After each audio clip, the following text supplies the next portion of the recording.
രാവിലെ തന്നെ മോദി സൗത്ത് ബ്ലോക്കിലെ ഓഫീസ് മുറിയിലെത്തി ചുമതലയേറ്റു. കർഷകർക്ക് വേണ്ടി കൂടുതൽ സജീവമായി പ്രവർത്തിക്കുമെന്നറിയിച്ച മോദി PM കിസാൻ നിധിയുടെ 17ാം ഗഡുവായി 20,000 കോടി രൂപ അനുവദിക്കുന്ന ഫയലിലാണ് ആദ്യം ഒപ്പിട്ടത്. 2,000 രൂപ വീതം 9.3 കോടി കർഷകർക്ക് ലഭിക്കും. മന്ത്രിമാരായി സത്യപ്രതിജ്ഞ ചെയ്തവർക്ക് ഏതൊക്കെ മന്ത്രാലയങ്ങളുടെ ചുമതല ലഭിക്കുമെന്ന് വൈകിട്ടോടെ അറിയാനാകും.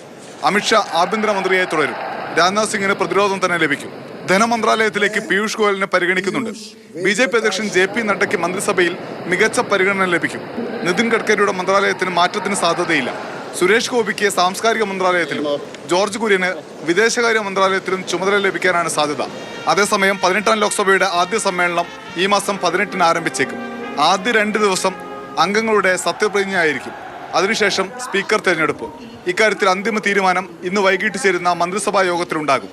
മന്ത്രിമാരുടെ വകുപ്പ് സംബന്ധിച്ച വിജ്ഞാപനം രാഷ്ട്രപതി ഭവൻ ഇന്ന് വൈകിട്ട് പുറത്തിറക്കാനാണ് സാധ്യത. മാതൃഭൂമി ന്യൂസ്, ഡൽഹി.